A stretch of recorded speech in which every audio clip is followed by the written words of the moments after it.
Welcome, everybody, to the Synapse Philosophy Group. We are on D.D. Palmer's 1914 book, The Chiropractor.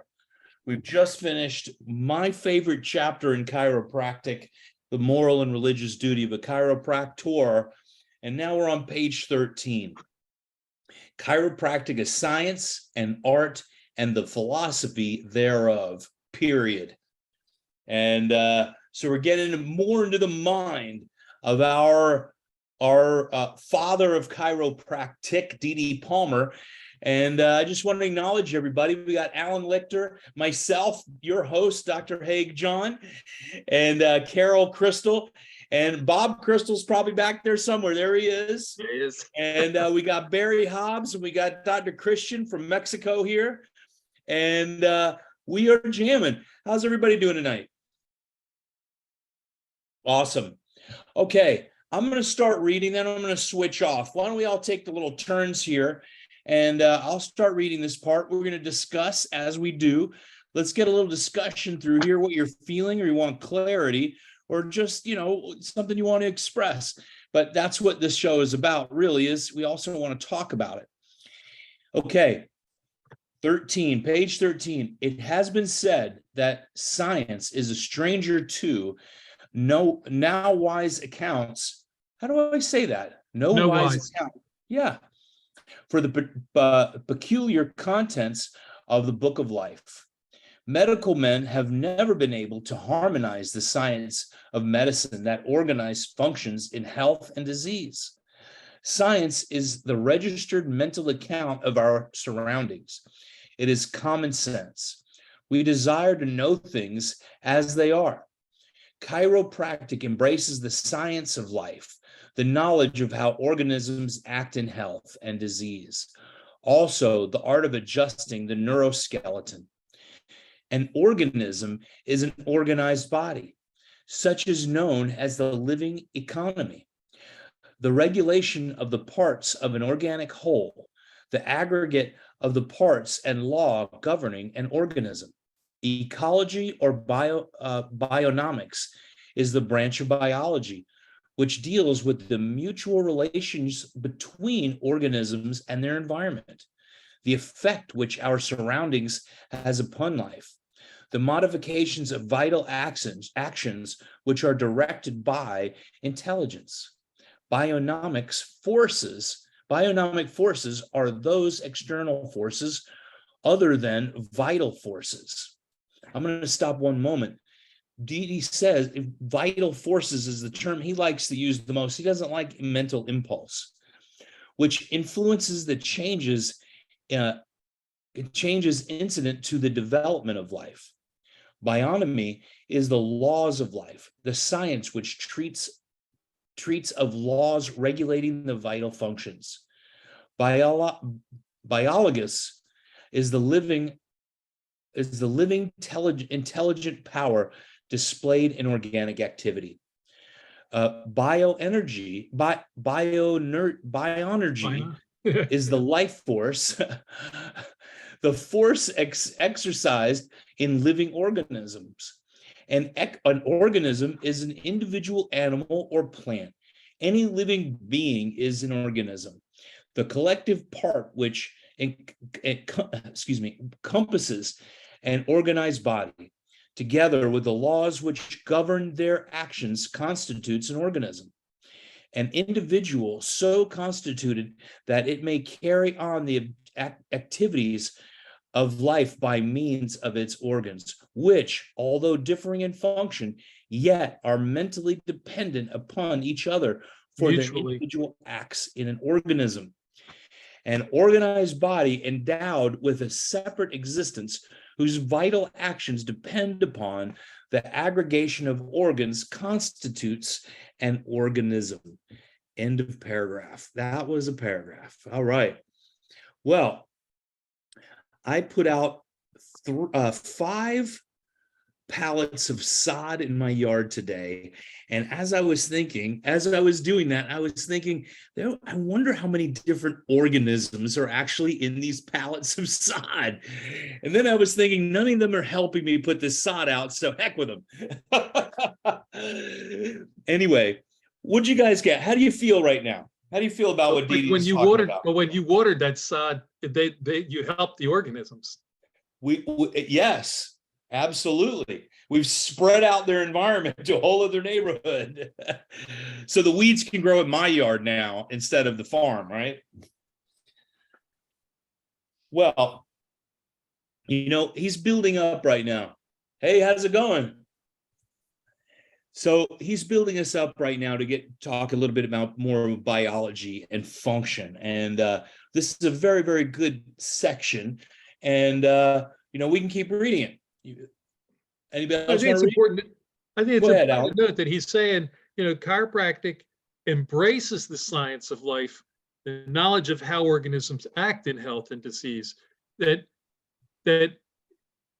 he's not. We were talking in the first chapter all about spirit, and the integral part that plays, and the integral part that chiropractors have in affecting that and connecting that. And here now we're talking about a physical body and how that works. And that's also important for chiropractors to understand. They're not, spirit and body are not disconnected. There's a connection, and we need to understand both to be able to do what we do. That's very insightful. That's very insightful. Absolutely. He's using some key words, which Alan is saying here. He's using some key words here that we currently use today: vital force and intelligence, right? Intelligence in matter, intelligence running the organisms. So yeah, two key words that stuck out to me in that big paragraph. Yeah, I'm wondering absolutely. In that paragraph if some of those words, he has them capitalized, and that I've never seen. I don't know if they were actual words that were being used at that time, or if there's something that he was conceiving of where he's talking about bionomic forces and biologos and bioenergy and bioenergy, and whether those are something terms that he was using to make a connection that may or may not have been extant at that time. But I think I found those interesting terms that he was defining there. Yeah, you know what? I fumbled through a couple of those while I was reading it, but I think that's very likely. And he's he wants to be more specific in how he's explaining things. And I haven't looked up those words, which I know we all like to do, but that's very insightful too there. That's it. Bioenergy is the life force, the force exercised in living organisms. Now, we would say bioenergy, right? Biological energy. The N in there would just maybe change a little bit over time, but that's where I got out. What do you have by biologous? So I was originally thinking biologist, but a biome is a community of living organisms of a single major ecological region. And then he's using bionomy, which I don't know if that is an Old English word or not. That's similar to biology. That's what I thought originally he was saying, but it's obviously separate and distinct here. Yeah, and I think he's doing that, to be specific. Biology is a very large, encompassing term, right? It's the energy, the inner, intermingling of organisms, all these different things. Yeah, collective parts which compose an organized body. I'm going to read the next part because he's kind of tying it in right here, okay? The science of chiropractic has led to the creation of the art of vertebral adjusting. That's a very important statement right there. I'm going to go back to that after I read these three. The philosophy of chiropractic, in parentheses, the science and the art, in parentheses, consist of the reasons for the principles which have led up to the wherefore of the vertebral adjusting. Science refers to that which is to be known, art to that which is to be done. Philosophy gives the reason why, the method, and why in which it is to be performed. So, all of it's tied in together is really what he's saying. You can't have one without the other. And we've talked about that quite a bit. And I keep hearing Barry in my head when I start using, start with the philosophy, the art, and the science. Dee Dee, he said science, art, and philosophy. And I want to put it in my ways, but the science is very important. Anybody else? I have to tell myself every single second, including right then and there, to say science first and respect to him. This is the way that he laid it down. I think it's interesting too here how he mentions another key word that stood out is principles, where he talks about the philosophy is the why, the reasons for the principles. And sometimes we think that it's just Stevenson that started the principles. And this is our father here stating this, the beginning of it. Yeah. Yeah, absolutely. Absolutely. Go ahead, Bob. Claude Lessard was coming out to meetings that we were running a couple years ago, and he kept talking about the philosophy is the science. It's not just the philosophy. Our philosophy is actually our science. And then he wrote a book about it. I don't know if any of you have seen it or know about it, but it's pretty cool. And it makes you think about that. I changed my view of the whole thing. Our philosophy is our science. I kind of agree with that. Do you have the name of that book? I'd like to see that book. I'll find out for you. Yeah, send me a message. Yeah, if you have it, I want to get one. Yeah.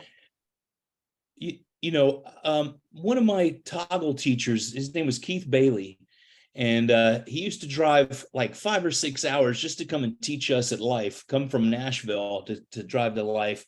And he remained my friend for years. He passed a few years ago, God bless him. And he wrote a book and he sent it to me to read for him. And one of the things he said is, the science, we use the science as of the time, right?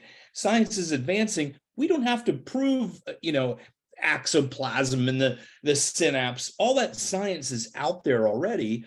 And, Didi's saying, the philosophy is from the science and the art. And then the art is from the science.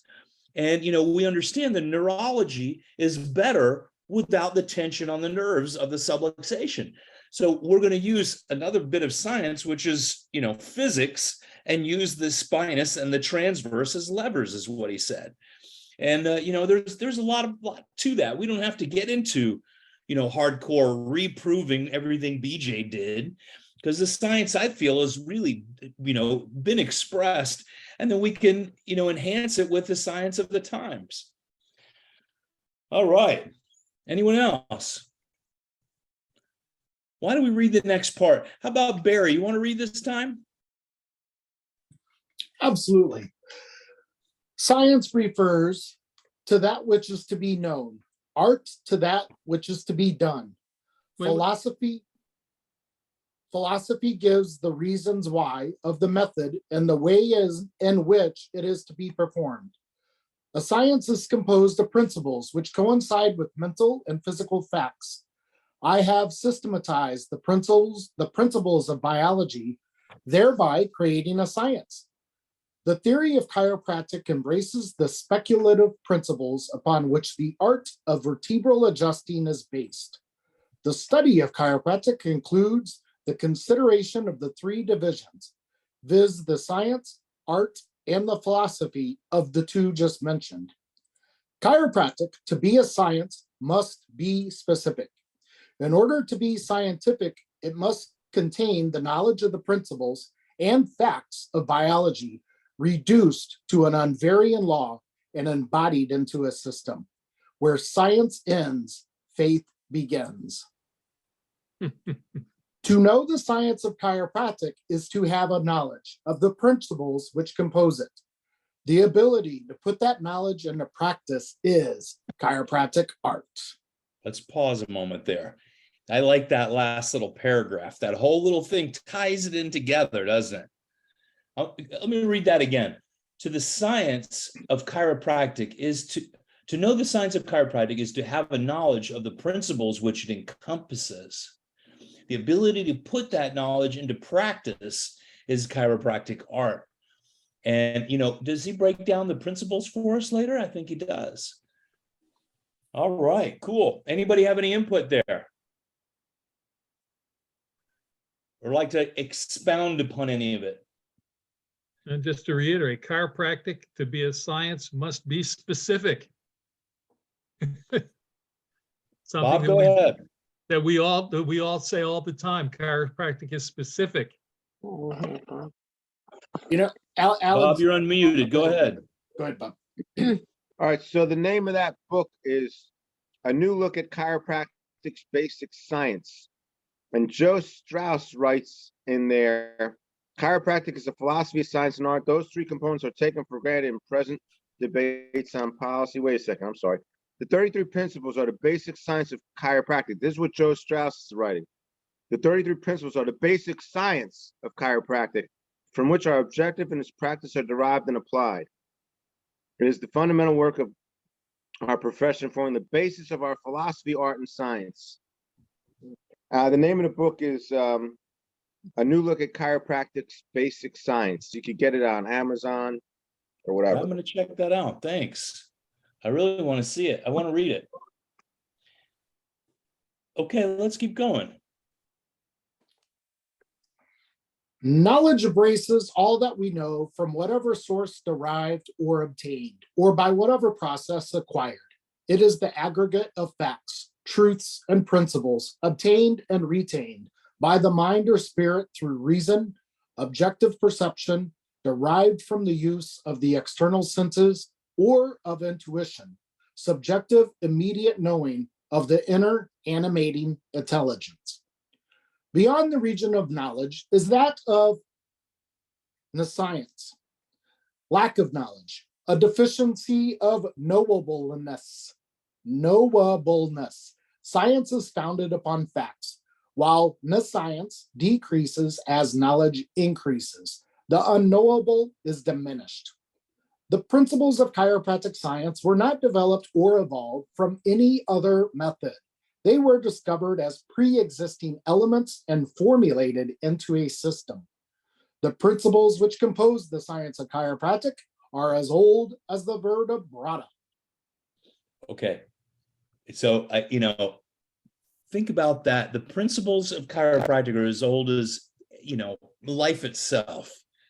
And, just getting back to thinking about Stevenson, we're talking about, metaphysical things we can't put our hands on even, and putting it into quantitative words for us to understand, just like a Bible, right?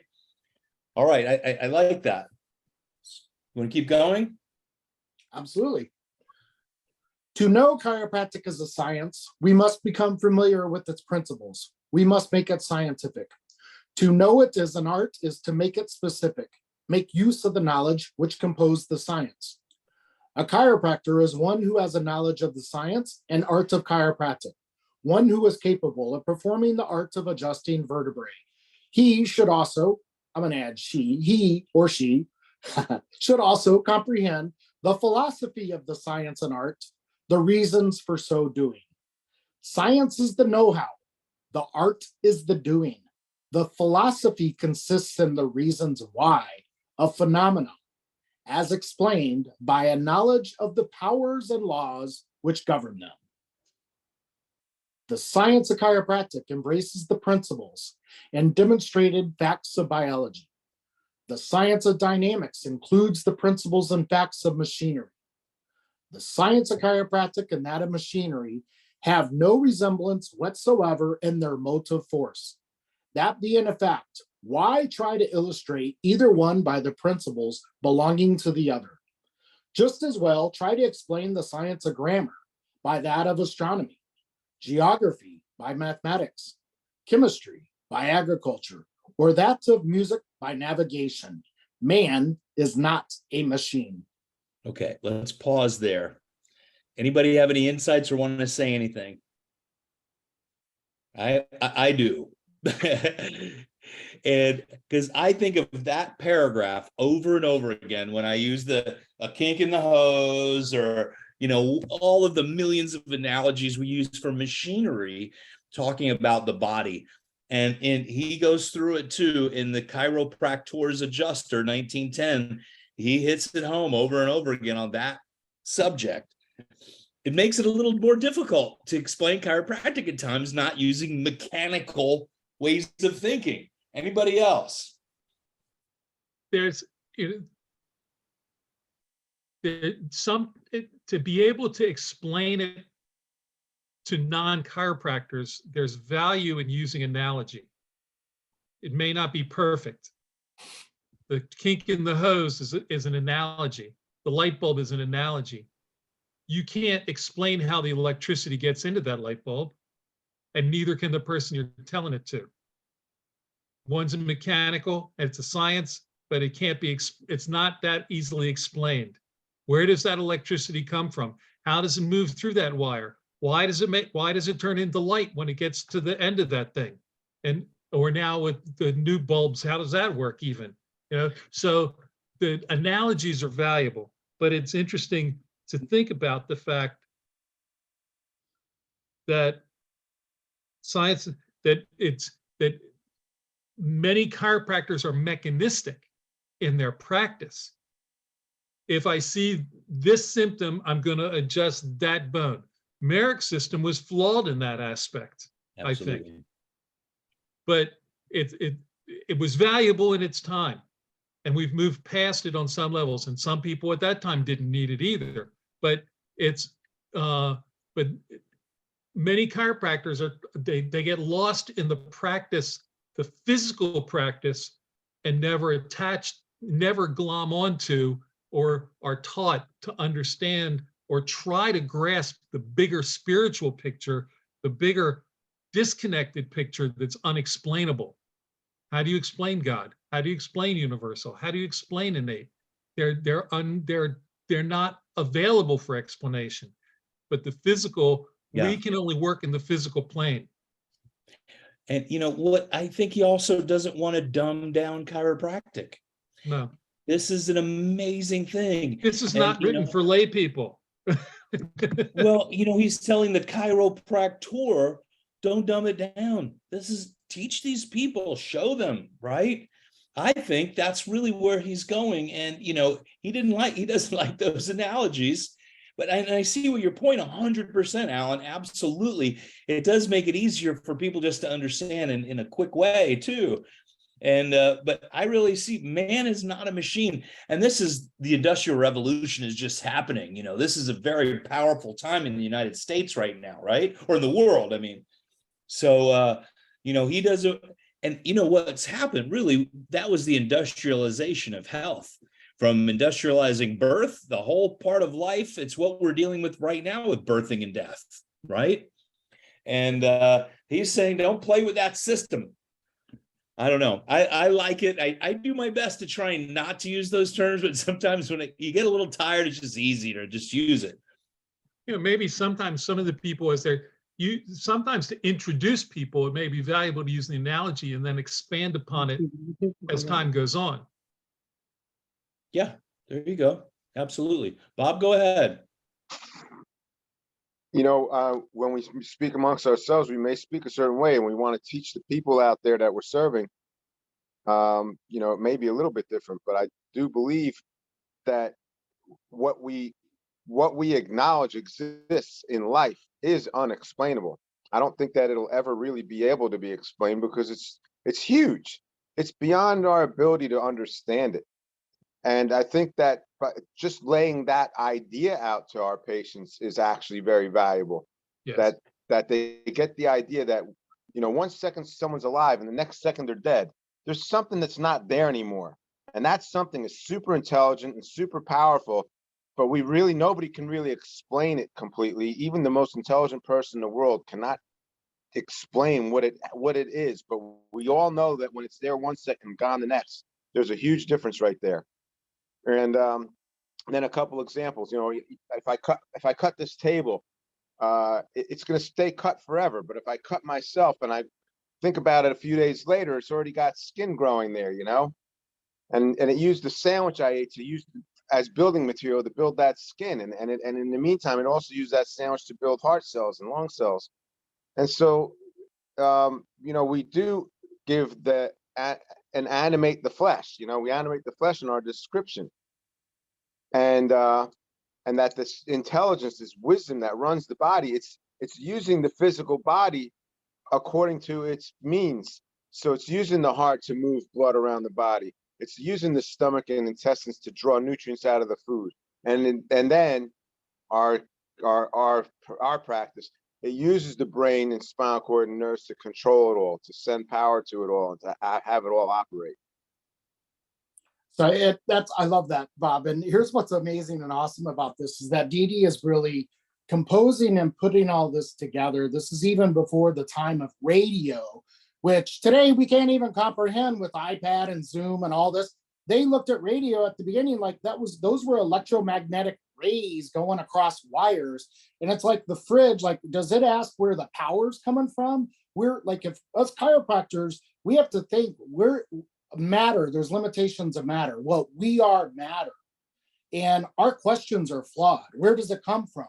Who cares where it comes from? When we stop and go to sleep, and Nate doesn't go to sleep, do we question that? Whoa, wonder what she's doing. But we ask, where's this power? Where's this? We know there's 4D, 5D ultraviolet rays. We have the instrumentation to prove them, but we like to get in our heads and ask all these questions. And it goes back to this where Dee Dee is really composing all this and saying, guys, we are not a machine. We are a vital force first. And we didn't get our consciousness. We weren't aware of our body parts until, how old were we? When you had your first conscious thought. We're energy in this physical body. And he really organizes this. And I thought about that question all week. Where's the power? Where do we go? Where's this? And it's beyond us. We're flawed. That question alone is flawed. Let's live life and be. Well, and going back to really to educating the people too, and that, tell them there is something amazing within you. And that is an expression of life. I call it God. And it's constantly making you and remaking you and healing you. That's the part of you that I work with. And, I get caught in the analogies, but when I'm saying these people are ready for these things, tell them the truth, right? And I think of Reaver, I think it was Herbert Ross Reaver that said, in his 90s, adjusting people, and forgive me if I had the name, I'm pretty sure it's Herbert Ross Reaver, that someone asked him, why do you still adjust? Because every day I get to teach people about their own innate intelligence. I mean, that's a mission, that's a duty, that's a religious duty, and helping people see themselves in a bigger way than they're, I'm just going to be sick and dying as every day goes on, I'm getting sicker and sicker. Yeah. And like Bob was saying, that eating the sandwich, people can relate to that. People relate, right. They get that. It doesn't matter what color, creed, religion you are. And when you relate, that's the power we're working with. They get that. You just need to get out of their own way.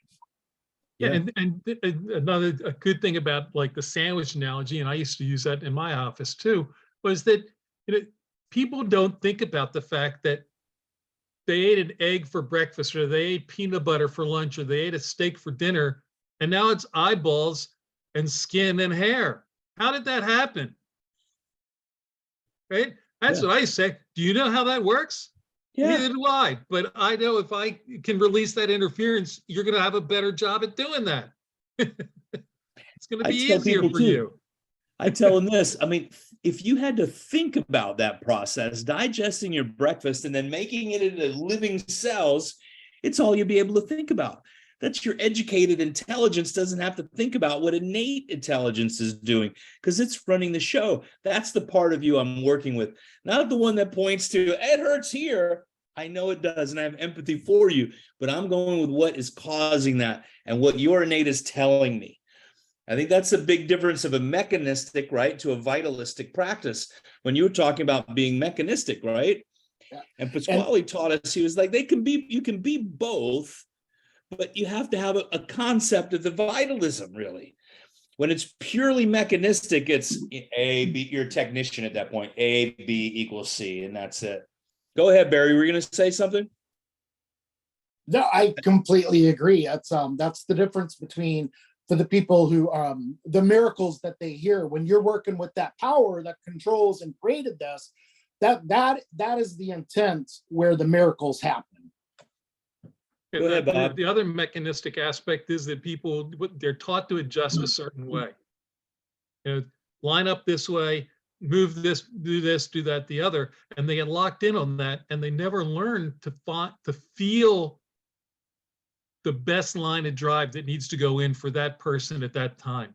They don't even pay attention to the fact that when they look at it, if they look at a spine on X-ray, that the bones aren't shaped the way that aren't perfect, and they may need to be adjusted differently. You need to understand that, and you can learn to feel the direction that it needs to go in, but you have to allow yourself to learn that. And that's not a physical, that's not a mechanistic. You can't learn, you can't teach that. Yes, you can. Well, you can. I'm trying. That's what we're doing in innate Well, you teach them to adjustment be open to it, is what you do. and it takes meditation. It takes really grounding and clearing out the outside world and the educated mind to really get in and then trust what you're feeling and trust it becomes part of you. Go ahead, Bob. That's why it's hard for old chiropractors to retire, because we start just feeling like we're getting good at it. You know?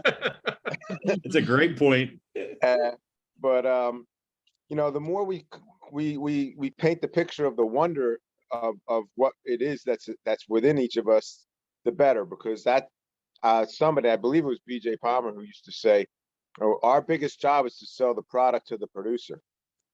And I think about, like, if I was to look across the room and see something and there was all this stuff in the way, and then close my eyes, I would be able to walk through that room, navigate through that room with my eyes closed and pick up that thing. And not just I would be able to, most people would be able to. It's like, think about, like, we're so impressed with a robot does this, or something does that, or a computer does that. I mean, this is like insanely complicated stuff that happens in order for us to do that. It's amazing. It really is amazing. It's amazing. And a lot trying of to people, go ahead. Yeah, well, putting that into an analogy of like a robot, right? Why would we dumb ourselves down? And, you know, my wife, we were looking at the sunset. I'm like, wow, it's like a painting. She goes, you know, a painting is nothing compared to the real view. I'm like, yeah, you're absolutely right. You know, so often do I say, wow, this would be a great picture, but it's already live for me. Why would I dumb it down to a picture, right? Go ahead, Barry. I didn't mean to cut you off. No, not at all. It's I think that's perfect, like what Bob was saying, and we know this as practitioners. A lot of times people will come in when it's too late or there's a problem, and it's it's just the awe and the amazingness of it is out there. And there's 210 or 310 mechanical movements that are known scientifically in the body, and you can relate to engineers. When engineers come in the office, the human body has all those mechanical laws of science in it. And that's one of the practice things I use with some of the engineers and science people that come in when they're questioning, you know, alignment and what you're doing and stuff. Just restate the facts of, you know, natural laws, right? Back into them. On the Space Coast, I have a lot of engineers here. We're always putting things in some sort of engineering, mechanical, electrical, hydrodynamics, all those things. Go ahead, Bob. Yeah, Pasquale used to do that all the time. Like, he'd say, "Wow, isn't that amazing? That rainbow?" And he'd go, "It's nothing compared to what's inside of you." He he would always acknowledge what was inside of us as like really the big, and justify it from a scriptural standpoint by saying we're the crowning creation. Yeah. So if everything else that was amazing, and then we go and become in the image of God, we're the crowning creation. Well, of course, it's even more amazing. Yeah, absolutely. Jefferson Airplane, he wrote a song about it. You know, these old artists knew what they were talking about. They absolutely did. Absolutely. Thanks for sharing that. You know, I heard the crowning creation. You know, I could hear Pasquale saying that right now. Absolutely. He always talked about, too, speaking in parallels, you know. And, you know, using these analogies are important just to get people to understand, like an engineer that's really only thinks of in linear ways sometimes, to get them to think in metaphysical or spiritual. It's not always easy, but sometimes they get it. Sometimes they're very spiritual already. And but speaking in parallels and analogies, it does help people understand. And the entire Bible is that way, actually. Alan, were you going to say something? I cut you off? All right, ladies and gentlemen, I think we did a lot tonight. You want to read a little bit more, keep going, or pause? Let's go a little bit. All right, why don't you read, Alan? The science of chiropractic is in no way related to the science of machinery. The phenomena are dependent upon vital force not that of dynamics. The structure of the body is defined under that of anatomy, not metallography, a treatise on metals. Bodily functions depend upon vital force, not dynamics. The existence of metals, whether in the form of machinery or that of ore, depends upon inanimate qualities, whereas the existence of animals depends upon functions. Vital philosophy and mechanistic philosophy are not correlated. They are radically and entirely different. The laws which govern the existence of animated beings and that of animated objects differ. The chiropractic science is being enlarged and urged on to higher development by the demands of the art of vertebral adjusting. Why not make use of the knowledge which composes the science?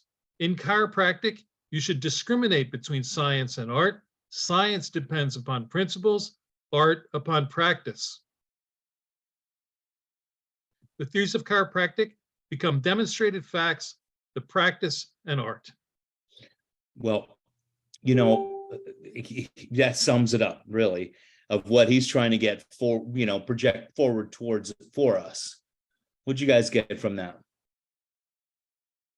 In that sentence, in chiropractic, you should discriminate between science and art. Science depends upon principles, art upon practice. They're both integral, and they're like this. They're necessary for the one, but you don't use them interchangeably. No, they have to integrate, but they maintain their independence. Yeah, thanks for that. Awesome. I have somebody underlined this in 1953. Bodily functions depend on vital forces, not dynamics. I do like that. You know, it's not a part of the machinery. It's a part of that beautiful life of vital force, your bodily functions, you know. We try and mechanize that type of stuff with all the things we're trying to do with our digestion and all that. And I like that. I do like that statement. Well, I think we ended at a good ending But that's point. really what we were saying a minute ago. Yeah, that's exactly right. Yeah. That is a concise way of saying what we were talking about before. In a concise way. I mean, just read a little bit farther and Dee Dee will put it right there for you, right? I might post. That's good. That's a good post right there. Once they can start posting again, everybody that listens to this, I'm behind in posting even on YouTube of our videos. And but we have all of them. I'm just waiting for 2 more from my guys in Mexico, putting the subtitles on the videos. And then I'm going to be able to do it all at once and get it all out there. Not all at once, but I'll have it there for us in Spanish and in English on YouTube. And then it'll be on the audio podcast in English for everyone. And I'll as soon as I have a moment to breathe, I'll get that working again. And we'll get that knocked out for everyone. Because we had a lot of listeners and we still do. And people are going back and listening to the old ones now. I had someone tell me today they are going back there 2 years back, listening to old philosophy of our podcast because they're waiting for the new stuff. So we're chomping at the bit. I'll get all this out very soon. Well, ladies and gentlemen, I think we've come to a good part to pause for the next week. What do you guys think? Anything to share? Go ahead, Barry. Yeah. I think this sums it up. Chiropractic, to be a science, must be specific. So my ask really for myself and the audience is each time you come into another human being, try to be more specific in that interaction, whether it's listening to them, talking to them, analyzing them, loving them. Just chiropractic must be specific. Be specific about each interaction until the next time we talk. Yeah. And, you know, and silence is golden too, of just listening and being present is what we use in a term now, right? With being present with people. Well, thank you for that, sharing that. You know, one final plug. We're going to be in Spartanburg for Innate Adjusting in July 22nd. And I had someone ask me, I was just at a cranial seminar with Marty Rosen. Anybody, I mean, I suggest doing any of his seminars. They're all awesome. And My next seminar, it's going to be occiput, atlas, C4, T1 through 3, T10 through 12, lumbar and sacrum. And someone asked me, why are you so specific? And I just smiled, really. I'm like, come on. If it's not specific, it's nothing. Let's be specific about what we're doing. And so, we're going to be specific.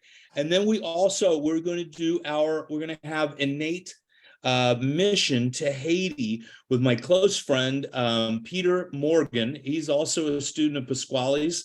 And we're piggybacking on him. He's done such amazing work. We're going to be adjusting in the orphanages. We're going to be doing innate baby before. We're going to be teaching innate adjusting. And we're going to be in the hospitals. We're going to be adjusting the people that really deserve it and need it, people that need it. So that's going to be the end of September, beginning of October next year. Is that right? September, October? Yeah, next year. So those things are coming up, and in 2024, I'm saying next year, better say a date. So if anybody has anything else, or if you don't, we're at the end, and I love and appreciate you all. Thank you, Christian. Good to see you. Carol and Bob Crystal, Barry Hobbs, Alan Lichter, Haig, John, and we are over and out. Have a beautiful Tuesday night, and I'll see you next week. Night, Good night, guys. everyone.